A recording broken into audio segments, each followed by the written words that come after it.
સુરતમાં વધુ એક ધારાસભ્યનો લેટર બોમ્બ સામે આવ્યો છે, જેમાં સુરત પૂર્વ વિધાનસભાના ધારાસભ્ય અરવિંદ રાણાએ શહેરના મેયર દક્ષેશ માવાણીને પત્ર લખ્યો છે. આ પત્રમાં સેન્ટ્રલ ઝોન એટલે કે તળ સુરતમાં સાર્વજનિક સુવિધાનો અભાવ હોવાનો ઉલ્લેખ કરાયો છે. તેમણે જણાવ્યું હતું કે સાર્વજનિક સુવિધાનો અભાવને કારણે તળ સુરતમાંથી લોકો અન્યત્ર હિજરત કરી રહ્યા છે. તેમજ છેલ્લા 34 વર્ષથી સુરતમાં ભાજપનું શાસન છે, છતાં તળ સુરતમાં સુવિધાનો અભાવ હોવાનું તેમણે જણાવ્યું છે. મહત્વનું છે કે તળ સુરત એ ભાજપનો ગઢ ગણાય છે, ત્યારે પરંપરાગત રીતે ભાજપના વિસ્તાર એવા તળ સુરતમાં તમામ રોડ આરસીસી કરવા માટે ધારાસભ્યએ માંગ કરી છે. ધારાસભ્યએ જણાવ્યું છે કે ગીચ વસ્તી અને વર્ષોથી સુવિધાનો અભાવ હોવાથી લોકો હવે પોતાની વિસ્તાર છોડવા મજબૂર બની રહ્યા છે. તેમજ વિકાસના કોઈપણ મોટા કામ થયા ન હોવાનો પણ અરવિંદ રાણાએ પત્રમાં ઉલ્લેખ કર્યો છે.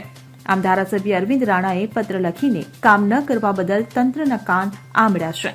સુરત શહેર સેન્ટ્રલ ઝોન વિસ્તાર એટલે કે સુરત શહેરનો મૂળ સુરત શહેરનો વિસ્તાર કહેવાય, કોટ વિસ્તાર કહેવાય, તળ સુરત કહેવાય.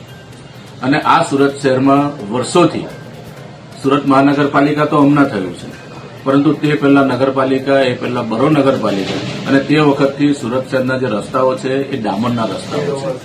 આ સેન્ટ્રલ ઝોનના ડામરના રસ્તાઓમાં કેટલીક વખત રસ્તાઓ તૂટી જાય, વરસાદમાં રસ્તાઓને પેચકામ કરવામાં આવે, 2-3 વર્ષે આ રસ્તાઓને કાર્પેટ કરવામાં આવે, રીકાર્પેટ કરવામાં આવે, એટલે પરિસ્થિતિ આટલા વર્ષો પછી એવી થઈ ગઈ છે કે રસ્તાઓની ઊંચાઈ વધી ગઈ છે અને લોકોના ઘરો નીચા થઈ ગયા છે. અને છેલ્લા 10 વર્ષથી સુરત શહેર સેન્ટ્રલ ઝોનમાં ડ્રેનેજની લાઈનો, પાણીની લાઈનો અને મેટ્રો ટ્રેનની જે કામગીરી અંડરગ્રાઉન્ડ ચાલે છે એમાં ખોટકામને લીધે લોકો ત્રાહીમામ પોકારી ગયા હતા, લોકો હેરાન પરેશાન થઈ ગયા હતા. અને એક સેન્ટ્રલ ઝોનમાં કહેવાલ પ્રમાણે લગભગ 20-25% લોકો પોતાના પરિવાર સાથે અન્ય ઝોનમાં રહેવા ચાલ્યા ગયા છે. ત્યારે લોકોની લાગણી અને માંગણીને ધ્યાનમાં લઈને આ સુરત શહેરના સેન્ટ્રલ ઝોનના તમામ રસ્તાઓ સીસી રોડ બનાવવામાં આવે, સિમેન્ટ કોન્ક્રીટના બનાવવામાં આવે એવી રજૂઆત હતી. અને એવી રજૂઆત અમારા પ્રદેશ અધ્યક્ષ આદરણીય શ્રી C.R. પાટીલ સાહેબ કે જેઓ હાલમાં કેન્દ્રના જળશક્તિ મંત્રી છે એમને કરવામાં આવી હતી. અને એમને પણ સેન્ટ્રલ ઝોનના લોકોની લાગણી સમજીને તે વખતના અમારા સ્થાયી સમિતિના અધ્યક્ષ આદરણીય શ્રી પરેશભાઈ પટેલને સૂચના પણ આપી હતી. અને એમની સૂચનાથી સુરત મહાનગરપાલિકાએ 9 મીટર કે તેનાથી ઓછી પહોળાઈના તમામ રસ્તાઓ સીસી રોડમાં કન્વર્ટ કરવા માટે એક નીતિ વિષયક નિર્ણય લીધો હતો. અને એના આધારે કામગીરી સુરત શહેરમાં ચાલી રહી છે.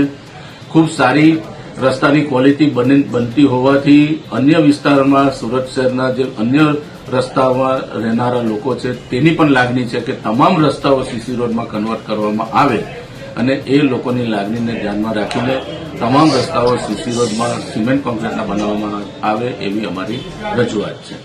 લોકો હિજરત થઈ રહ્યા છે ને જે રીતના 10 વર્ષથી ધીમી ગતિએ કામગીરી ચાલી રહી છે, જવાબદાર કોણ છે ને કઈ રીતના કાર્યવાહી છે એમની ઉપર? મેં અગાઉ આપને કહ્યું ને કે રસ્તામાં આજે કંઈક સુરત શહેરના લોકોની સુવિધા માટે છેલ્લા 50 કે 60 વર્ષની જે લાઈનો છે એ લાઈનો બદલવાની કામગીરી ચાલે છે.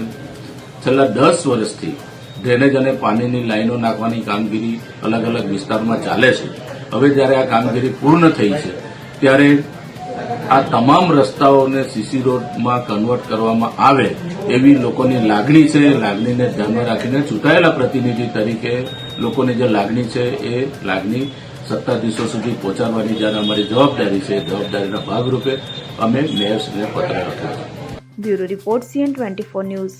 હવે જુઓ દેશ દુનિયાની તમામ ખબરો તમારી આંગળીના ટેરવે.